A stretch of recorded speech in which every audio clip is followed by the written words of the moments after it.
করা হতো যে এরা বকে গিয়েছে, এরা ফোন নিয়ে ব্যস্ত থাকে, এরা সোশ্যাল মিডিয়ায় পড়ে থাকে, এরা বিভিন্ন কাজ করে যেগুলো আমাদের পছন্দ না, সেই তরুণ প্রজন্ম ঐক্যবদ্ধভাবে এই খুনি হাসিনাকে তাড়িয়েছে।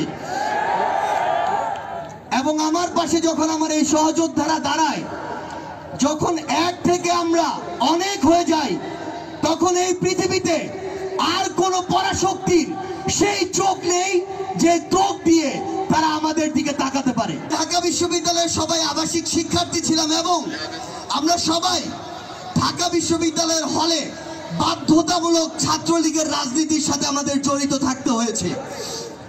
এবং যখনই আমাদের সুযোগ হয়েছে তখনই সেই শৃঙ্খল ভেঙে আমরা বুক চিতিয়ে ওই 1 জুলাই থেকে 15 জুলাই পর্যন্ত ঢাকা বিশ্ববিদ্যালয়ে আর শাহবাগে লড়াই করেছি।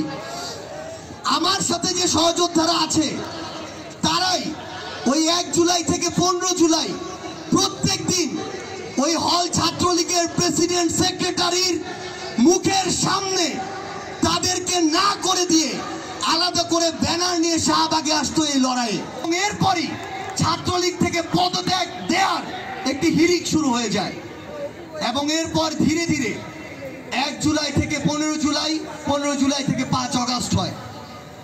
আমরা এই তরুণ প্রজন্ম চাই, যেই তরুণ প্রজন্মের অতীতে ভুল থাকতে পারে, সীমাবদ্ধতা থাকতে পারে, কিন্তু তারা এখন নিজেদেরকে সংশোধন করতে চায়।